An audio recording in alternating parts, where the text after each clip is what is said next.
Wabarakatuh. Puji syukur kita panjatkan kepada Allah. Kita kembali lagi untuk tergabung dalam VCT 53. Sesi yang pertama ini sebagai presenter adalah Pak Haji Jema dari SMP Negeri 2 Palangga. Kemudian yang sebagai host saya sendiri, Nelly Baharudin dari SMP Aisyah Sungguh Minasa. Kemudian yang sebagai moderator adalah Ibu Nurisnawati dari SMA Negeri 3 Makassar. Pertama ini akan dibahas tentang PPK dan GLN. Sedikit untuk PPK. PPK ini merupakan kepanjangan dari pendidikan karakter. Ia merupakan kebijakan pendidikan yang tujuan utamanya adalah untuk mengimplementasikan nawacita Presiden Jokowi untuk tegak dalam pendidikan nasional. Ini terintegrasi dalam GNRM atau Gerakan Nasional Revolusi Mental, yaitu perubahan cara berpikir, bersikap, dan bertindak menjadi lebih baik. Nilai-nilai utama PPK adalah religius, nasionalis, mandiri, gotong royong, dan integritas.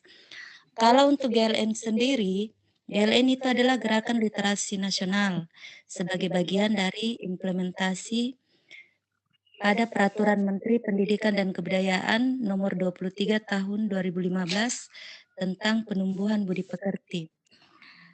Kemudian Kemendikbud membentuk kelompok kerja GLN untuk mengkoordinasikan berbagai kegiatan literasi yang dikelola unit-unit kerja terkait. Untuk lebih jelasnya, dipersilakan presenter Pak Jema untuk dengan ini disilakan. Silakan Pak Jema.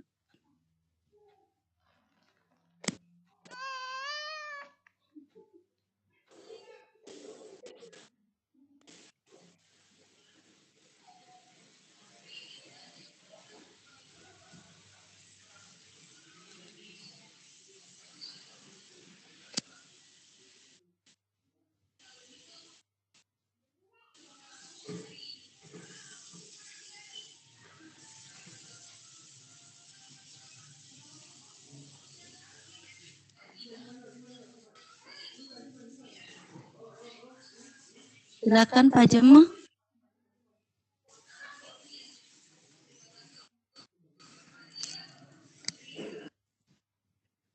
Halo? Ya, silakan Pak Jema. Sudah bisa didengar? Ya, sudah, silakan Pak. Bismillahirrahmanirrahim. Assalamualaikum warahmatullahi wabarakatuh. Internet tidak cukup untuk saat ini. Kenapa? Silakan Pak. Kita hari ini adalah tentang penguatan pendidikan karakter dan gerakan literasi nasional. Sejauh ini saya lihat materi yang ada di forum kita ini banyak terkait tentang penggunaan teknologi, terutama teknologi online. Halo Pak Jema. Ya, halo. Saya geser dulu ke moderator. Iya, itu tadi. Minta maaf. Silakan Ibu Risna.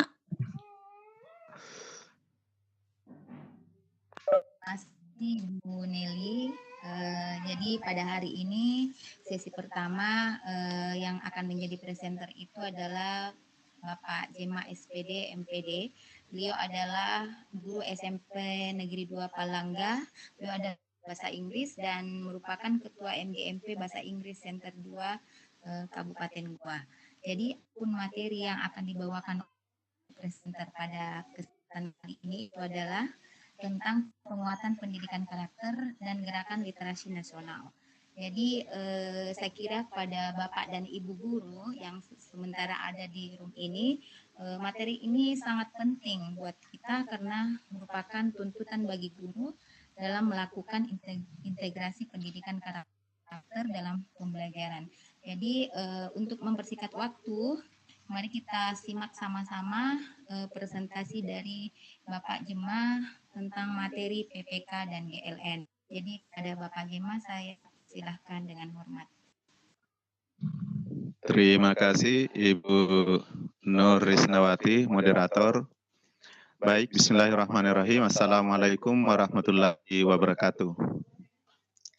Materi kita pada hari ini, Ahad 10 Maret 2019, untuk sesi pertama adalah tentang penguatan pendidikan karakter dan gerakan literasi nasional.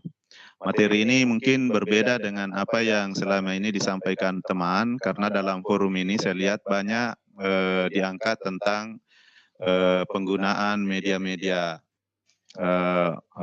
aplikasi online yang terkait dengan tugas kita sebagai guru bisa digunakan di sana.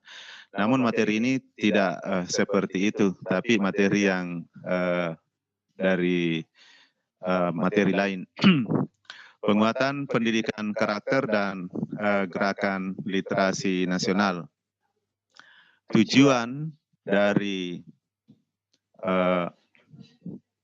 materi ini adalah bagaimana kita bisa memahami kebijakan penguatan pendidikan karakter dan gerakan literasi nasional.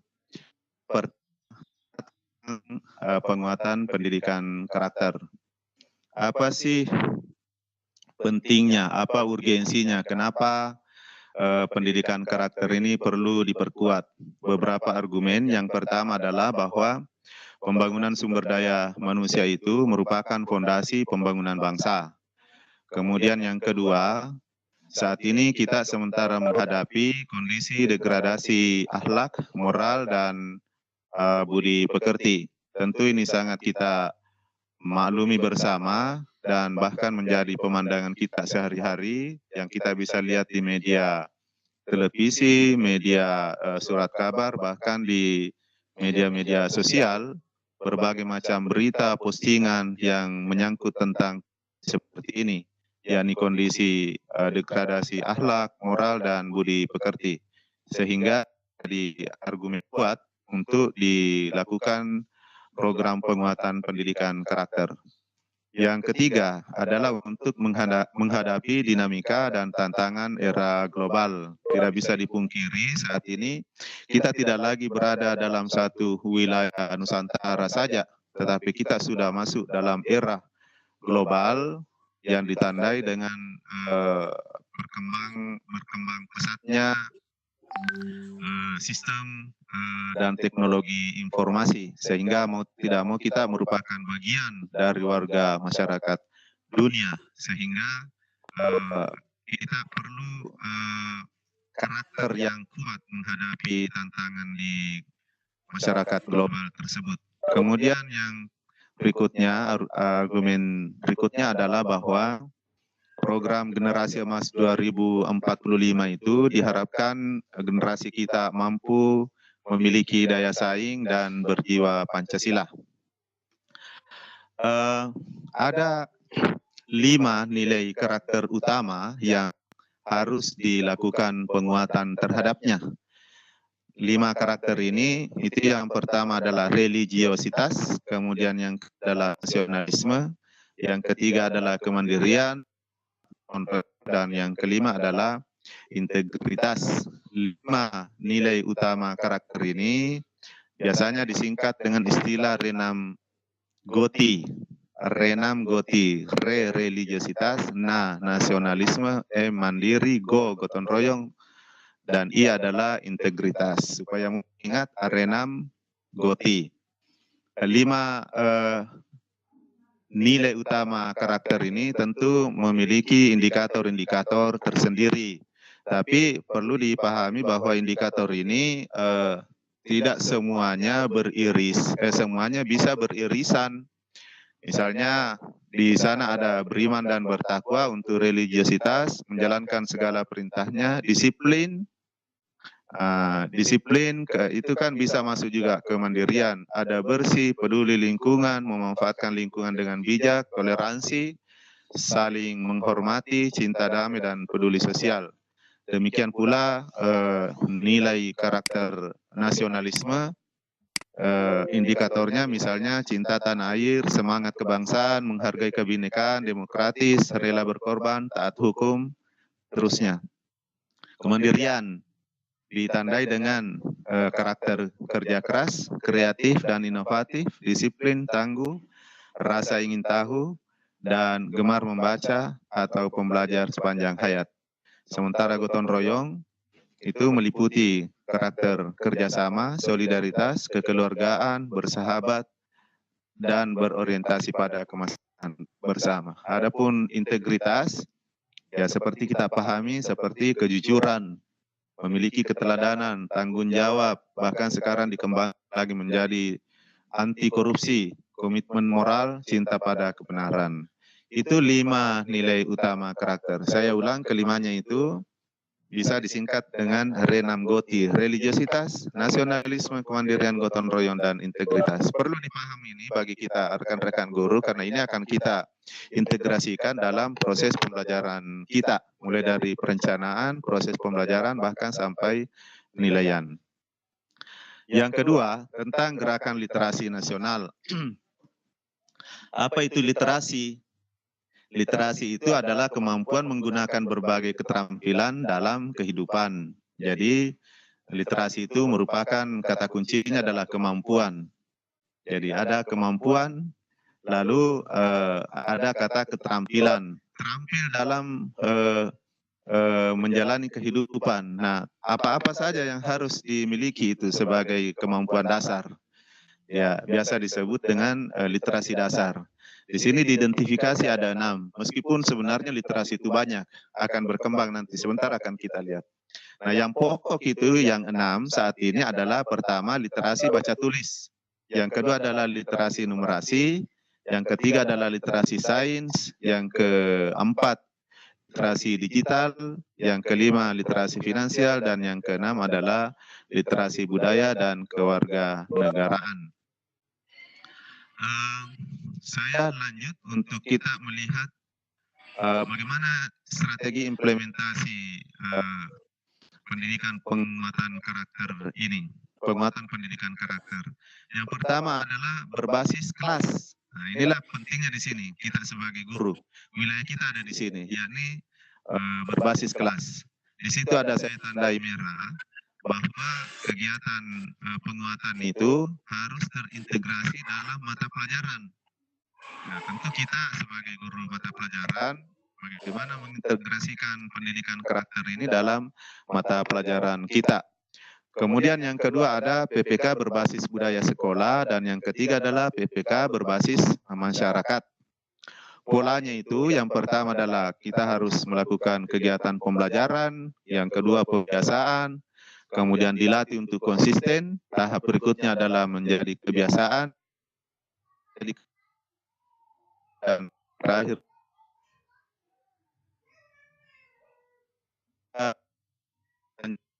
untuk generasi emas 2045 perlu dibekali keterampilan abad 21.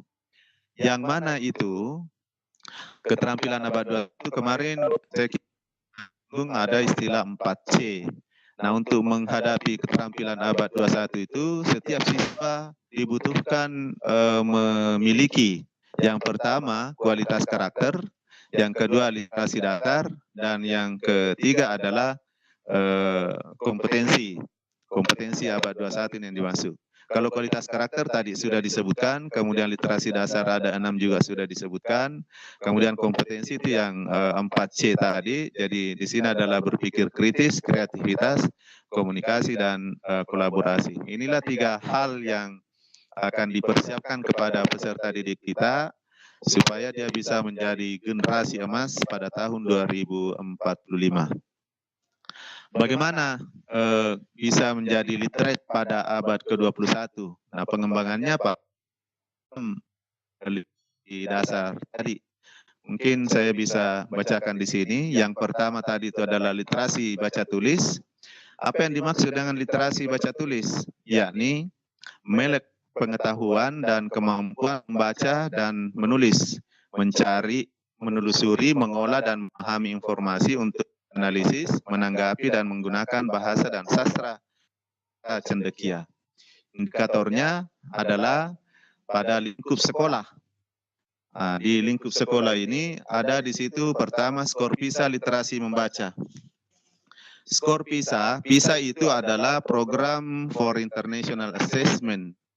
Jadi program penilaian internasional yang dilakukan 3 tahun sekali. Ya, pertama kali dilakukan pada tahun 2000 dan di PISA 3 akan dievaluasi, yakni sains, membaca dan matematika. Siapa yang dievaluasi di sini? Yaitu siswa umur 15 tahun. Jadi dia adalah siswa SMA kelas 10. Tahun 2015 itu hasilnya dirilis, kita Indonesia sangat rendah tingkat kita dari 69 negara yang dilakukan evaluasi, diakses, kita berada di peringkat 62 untuk sains, kemudian peringkat 61 untuk membaca, dan 63 untuk matematika. Nah, inilah yang menjadi satu tantangan bahwa ternyata kita masih sangat rendah literasi baca tulis berdasarkan penilaian dari PISA. Kemudian yang kedua adalah skor PIRS, literasi membaca. PIRS ini khusus untuk siswa SD. Kalau tadi PISA, yang kedua ini siswa SD. Ini juga hasilnya tidak jauh beda, sehingga kita masih jauh tertinggal dari negara-negara lain terkait dengan literasi baca tulis ini. Berikutnya di tingkat sekolah yang perlu diperhatikan adalah indikator rata-rata nilai ujian nasional bahasa Indonesia dan guru, hasil UKG guru. Tentu hasil-hasil ini sudah bisa kita lihat semua rilisnya, bahwa belum mencapai hasil yang diharapkan. Kemudian indikator baca tulis pada level keluarga, yakni jumlah bahan bacaan literasi bahasa yang dimiliki setiap keluarga. Artinya dalam setiap keluarga minimal harus ada bahan-bahan bacaan yang tersedia di sana. Demikian pula pada level masyarakat, bahwa masyarakat itu tingkat melek aksara itu harus semakin meningkat, sehingga orang yang buta huruf itu bisa semakin hari semakin berkurang. Kemudian publikasi buku per tahun, saya kira ini diharapkan bahwa setiap tahun bisa banyak buku yang terpublish. Kemudian yang kedua, literasi numerasi. Apa itu? Yakni kemampuan menggunakan berbagai macam angka dan simbol yang terkait dengan matematika dasar untuk memecahkan masalah praktis dalam berbagai macam konteks kehidupan sehari-hari.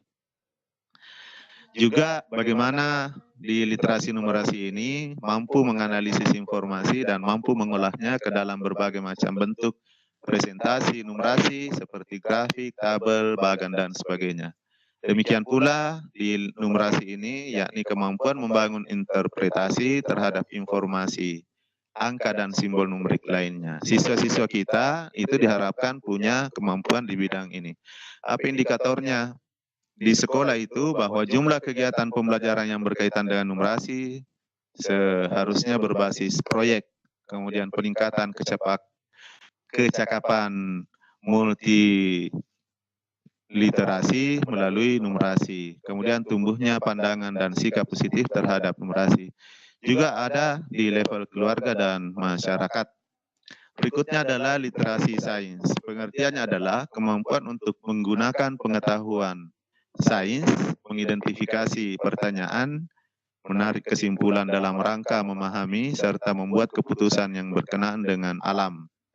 Selanjutnya, literasi sains ini juga disebutkan bahwa seseorang itu disebut literat terhadap sains jika memiliki kompetensi untuk menjelaskan fenomena sains, juga mengevaluasi dan mendesain pengetahuan dan keterampilan sains secara mandiri, dan menginterpretasi data dan bukti sains. Tadi indikatornya itu tergolong pada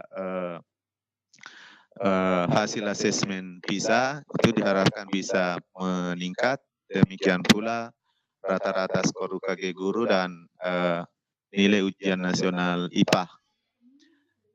Yang berikutnya adalah literasi digital. yakni kecakapan yang tidak hanya melibatkan kemampuan penggunaan perangkat teknologi, informasi dan komunikasi semata, tapi juga kemampuan bersosialisasi, kemampuan dalam pembelajaran maupun memiliki sikap berpikir kritis, kreatif, serta inspiratif sebagai kompetensi digital. Indikatornya, yakni di sekolah-sekolah itu adanya akses internet. Ya, jadi di sekolah sudah tersedia akses internet, kemudian bahan literasi digital yang ada di sekolah itu sudah tersedia. Yang berikutnya adalah literasi finansial. Apa itu literasi finansial? Adalah kemampuan untuk memahami bagaimana uang berpengaruh di dunia. Jadi kalau siswa sudah bisa punya kemampuan atau pemahaman bagaimana uang berpengaruh di dunia, dia bisa memahami bahwa seseorang itu perlu memiliki kemampuan untuk mengatur dan menghasilkan uang, bagaimana mengelola uang, menginvestasikan uang, dan menyumbangkan uang untuk menolong sesama. Rangkaian proses atau aktivitas untuk meningkatkan pengetahuan, keyakinan, dan keterampilan dan masyarakat sehingga mereka mampu mengelola keuangan dengan baik. Indikatornya, yakni kalau di sekolah itu jumlah siswa dan guru yang menggunakan produk layanan, tabungan, dan koperasi itu bisa meningkat. Dalam keluarga juga supaya bagaimana tingkat kemiskinan penduduk Indonesia bisa menurun. Literasi budaya dan kewarganegaraan. Yang terakhir, pengertiannya adalah kemampuan untuk memahami, menghargai, dan berpartisipasi secara mahir dalam budaya. Kemudian dipahami juga bahwa literasi budaya ini adalah kemampuan untuk berpartisipasi secara aktif dan menginisiasi perubahan dalam komunitas lingkungan sosial yang lebih besar. Indikatornya tentu terkait di mata pelajaran PKN, bahwa nilai-nilai USBN siswa pada mapel tersebut bisa menjadi lebih baik atau bisa maksimal. Nah, itu 6 literasi dasar. Kalau ke depan literasi baru itu banyak macamnya. Di sini bisa kita lihat ada information literasi, ada tradisional literasi, kemudian ada visual literasi, critical literasi, media literasi, tool literasi, macam-macam. Ya, bagaimana implementasi di sekolah? Kemudian implementasi di sekolah, yakni bagaimana ada upaya yang dilakukan secara menyeluruh dan berkelanjutan untuk menjadikan sekolah sebagai organisasi pembelajaran yang warganya literat sepanjang hayat melalui pelibatan publik. Tujuannya adalah menumbuh kembangkan budi pekerti peserta didik melalui pembudayaan ekosistem literasi sekolah agar mereka menjadi pembelajar sepanjang hayat. Ya. Tentu kalau di sekolah tadi 6 literasi dasar ini harus nampak. Tujuannya adalah 1, menumbuh kembangkan budaya literasi membaca dan menulis siswa di sekolah. Yang kedua, meningkatkan kapasitas warga dan lingkungan sekolah agar literat. Kemudian yang ketiga adalah menjadikan sekolah sebagai taman belajar yang menyenangkan dan ramah anak agar warga sekolah mampu mengelola pengetahuan. Kemudian tujuan yang keempat adalah menjaga keberlanjutan pembelajaran dengan menghadirkan beragam buku bacaan dan mewadahi berbagai strategi membaca. Bagaimana prinsip-prinsipnya gerakan literasi di sekolah? Yang pertama adalah harus sesuai dengan tahapan perkembangan peserta didik berdasarkan karakteristiknya. Kemudian yang kedua, dilaksanakan secara berkembang, menggunakan berbagai ragam teks dan memperhatikan kebutuhan peserta didik. Yang ketiga, berlangsung secara terintegrasi dan holistik di semua area kurikulum. Dan berikutnya adalah kegiatan literasi dilakukan secara berkelanjutan. Kemudian prinsip berikutnya adalah melibatkan kegiatan kecakapan berkomunikasi lisan. Terakhir adalah mempertimbangkan keberagaman. Bagaimana strategi membangun literasi sekolah? Yang terkait dengan lingkungan fisik, yakni mengkondisikan lingkungan fisik yang ramah literasi. Terkait dengan lingkungan sosial, yakni mengupayakan lingkungan sosial dan afektif. Dan lingkungan akademik adalah mengupayakan agar sekolah menjadi lingkungan akademik yang literat. Pelaksanaan kegiatan literasi di sekolah, di sini ada kita lihat 3 macam, yakni pembiasaan, kemudian pengembangan, dan terakhir pembelajaran. Pembiasaan itu adalah penumbuhan budaya literasi dan minat baca di sekolah. Salah satunya, mungkin teman-teman banyak yang sudah melaksanakan di sekolah ini, yakni kegiatan 15 menit membaca sebelum pembelajaran. Kemudian untuk itu pembiasaan. Kemudian untuk pengembangan. Pengembangan yakni pengembangan kecakapan literasi melalui kegiatan non-akademik, misalnya kegiatan ekstrakurikuler dan kunjungan wajib ke perpustakaan. Sementara untuk tahapan pembelajaran, yakni kegiatan intrakurikuler, yakni muncul dalam pembelajaran di kelas dengan menggunakan strategi literasi. Saya kira itulah secara singkat tentang bagaimana implementasi PPK dan GLS yang bisa diharapkan terjadi pada lingkungan sekolah kita. Demikian pemaparan saya, akan kita kembangkan lebih jauh melalui diskusi-diskusi. Terima kasih, saya kembalikan kepada moderator.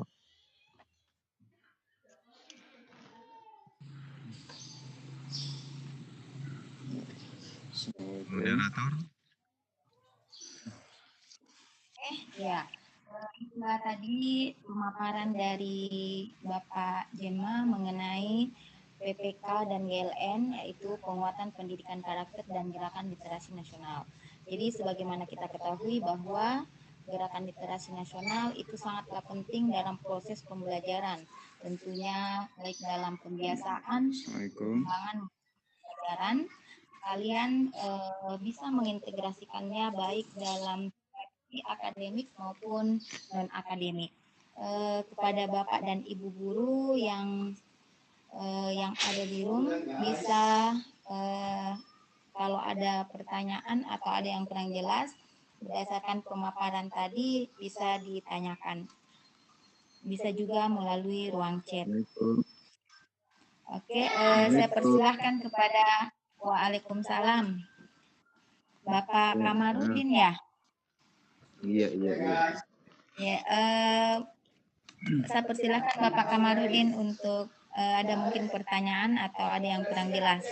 Saya persilahkan Bapak Kamarudin. Sebelumnya saya dahului dulu dengan permintaan kepada Pak Jema. Ya.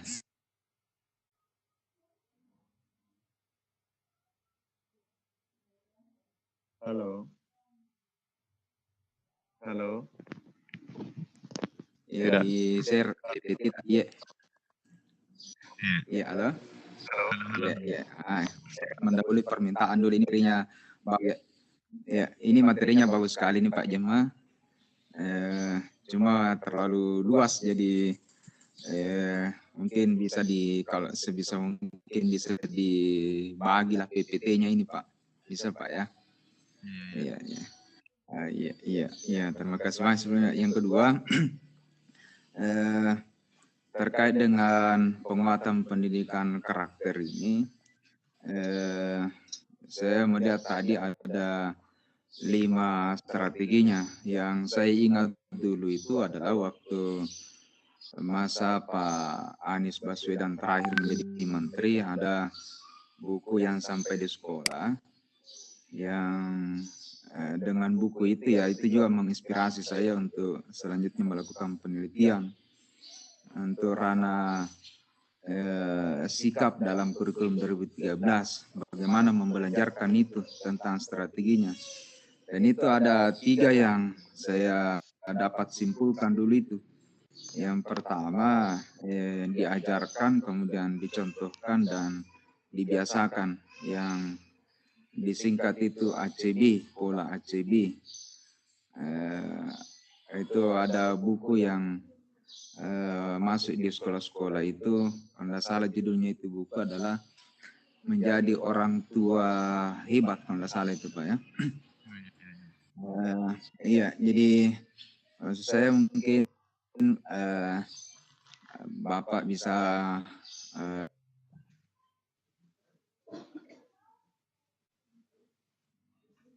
Halo. Halo.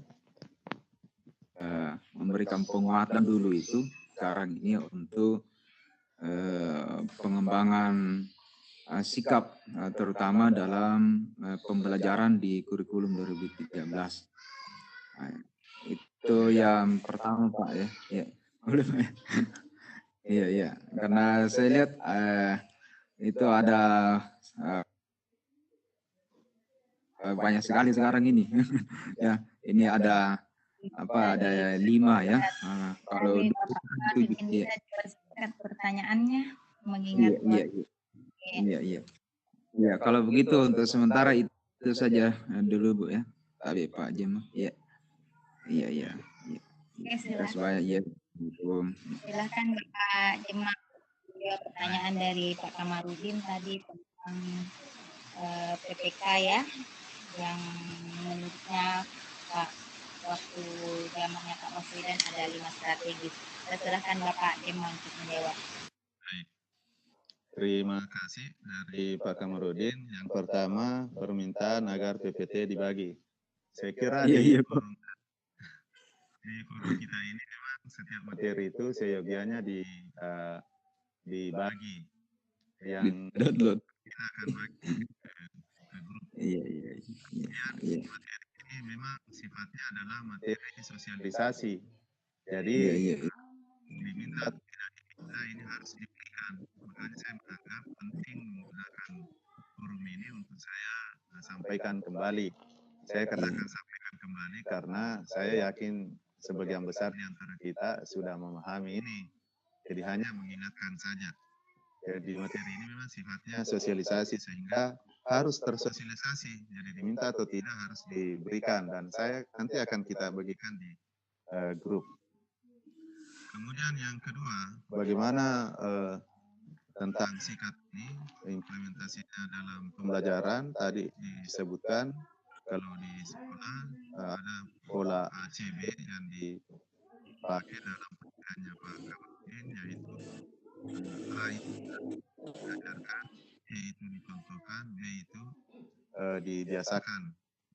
Cuman kita kalau tadi disinggung tentang K13, bahwa di dalam K13 itu khusus untuk sikap karakter ini itu proses pembelajarannya ada 2 macam. Jadi ada pembelajaran langsung dan ada pembelajaran tidak langsung. Nah, kalau pembelajaran langsung artinya materi sikap itu ada dalam muatan di kompetensi dasar. Dan itu tidak semua mapel ada, dia hanya ada di mapel pendidikan agama dan PPKN. Jadi itu untuk sikap tersebut sehingga dalam proses pembelajarannya ya diajarkan secara langsung. Tetapi untuk mata pelajaran di luar mata pelajaran itu dilakukan melalui pembelajaran tidak langsung sehingga dari Pak Kamarudin mengatakan ya gimana caranya itu. Nah tentu di dalam pembelajaran sikap ini dengan pola langsung ini kita mengintegrasikan dalam aktivitas belajar. Jadi di kegiatan inti itu di sana banyak kegiatan-kegiatan yang bisa diintegrasikan pembelajaran sikap ini. Misalnya berdiskusi. Ketika proses diskusi itu nilai karakter apa yang bisa dikembangkan?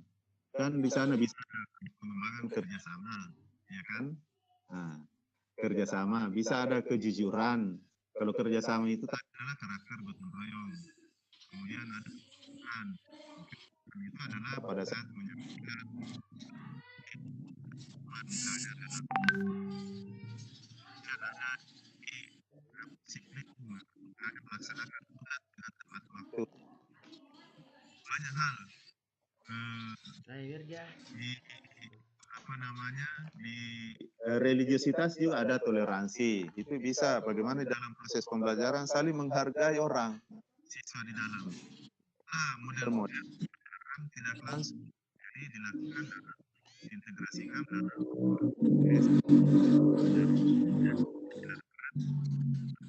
bahan ajar, tapi diintegrasikan dalam proses. Itulah pembelajaran tidak langsung, dan itu mungkin sangat kena dengan pola yang disampaikan Pak Kamarudin tadi, itu pada pola di membiasakan yang ketiga tadi itu. Jadi harus selalu dibiasakan bisa saling bekerja sama, dibiasakan untuk bertanggung jawab, dibiasakan untuk bersikap toleran, dibiasakan untuk memiliki sifat kerja keras, cuma polanya adalah pola langsung. Jadi ada dua pola, pembelajaran langsung dan pembelajaran tidak langsung. Memang konsep ini itu sebenarnya diinisiasi secara masif pada zamannya Pak Anies Baswedan, tetapi sikap ini sudah ada di kurikulum KBK, bahkan di KTSP 2006 itu sudah ada sebenarnya. Kenapa dari dulu ada? Karena pembelajaran itu tidak boleh terlepas dari aspek ini. Karena kita mengajar atau mendidik siswa kita bukan hanya mendidik kompetensi kognitifnya, pengetahuannya, tapi juga adalah sikapnya. Bahkan kecenderungan sekarang ini, kalau menurut saya penekanannya ada pada sikap. Tadi barusan saya terima postingan WA, sejumlah siswa bahkan yang berjilbab sekalipun itu diwawancarai, ditanya rukun Islam, rukun iman, lantas mereka tidak bisa menjawabnya, dan ditanggapilah oleh orang bahwa ternyata kemampuan siswa kita untuk pada aspek tersebut itu sangat lemah, padahal bisa jadi mereka adalah orang siswa yang berprestasi, jago bahasa Inggris, kemudian unggul di kelas, juara olimpiade siswa dan seterusnya, tapi pada aspek-aspek itu ternyata dia tidak miliki. Nah, disinilah pentingnya penguatan karakter. Ya, saya kira biasa kita baca juga itu yang viral, bagaimana guru di Australia yang tidak resah jika nilai matematika siswanya rendah, tapi justru ketika siswanya dia tidak bisa antri. Nah ini, ternyata di luar negeri mereka juga sangat menentukan yang namanya karakter. Kita di Indonesia ini sudah wacananya sudah terlalu luar biasa, diekspos kemana-mana, tapi implementasinya yang betul. Nah inilah urgensinya ini, kenapa kita harus membahas kembali dan mensosialisasikan kepada teman-teman pengajar sebagai ujung tombak yang berada di sekolah dalam menata karakter siswa. Saya kira begitu Pak Kamarudin. Itu tadi jawaban dari pertanyaan Bapak Kamarudin. Mungkin masih ada dari Bapak dan Ibu guru yang mau bertanya kepada Bapak Jema tentang materi penguatan pendidikan karakter dan gerakan literasi nasional.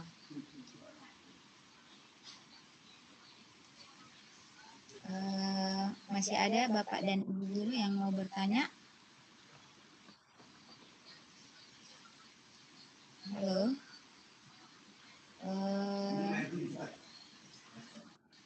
Jadi materinya nanti akan kita bagi di grup WA mungkin Bu ya. Iya. Jadi materi yang sudah disampaikan oleh Bapak Jema akan dibagikan melalui WA grup. Iya. Kalau sudah tidak ada pertanyaan dari Bapak dan Ibu guru, mungkin Bapak Jema sebagai presenter bisa memberikan kesimpulan dari apa yang sudah dipresentasikan pada hari ini. Saya silakan Bapak untuk menyimpulkan. Baik, closing statement untuk materi ini adalah penguatan pendidikan karakter dan gerakan literasi nasional. Penguatan pendidikan karakter ini sangat urgen untuk kemudian dijadikan prioritas dalam proses pembinaan siswa di sekolah. Karena kita sebagai bagian dari warga dunia, ya tentu harus diperkuat karakter siswa kita agar bisa hidup dan bergaul dalam masyarakat dunia, terutama melalui media teknologi itu yang menyatukan kita sebagai warga dunia.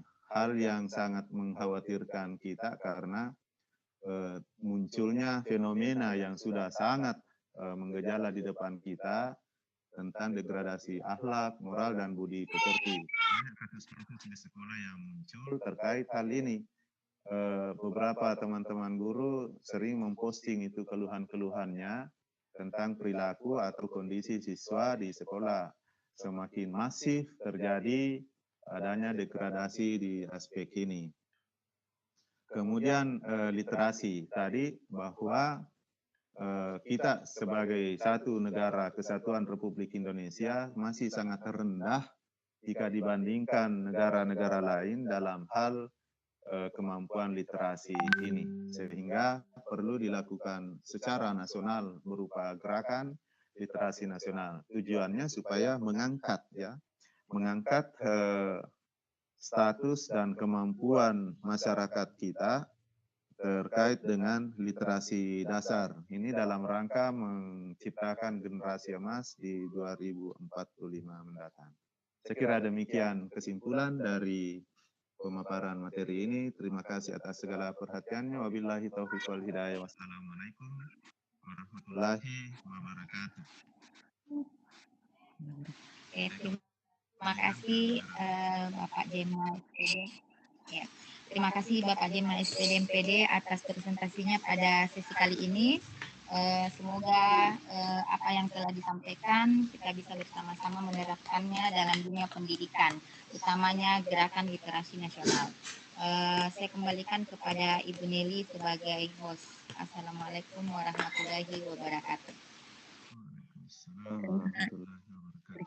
Waalaikumsalam warahmatullahi wabarakatuh. Terima kasih Ibu Risna. Itulah tadi pemaparan yang sangat luar biasa dari Pak Jema. Demikian untuk sesi pertama, kami akhiri. Wabillahi taufiq wal hidayah. Assalamualaikum warahmatullahi wabarakatuh. Waalaikumsalam warahmatullahi wabarakatuh.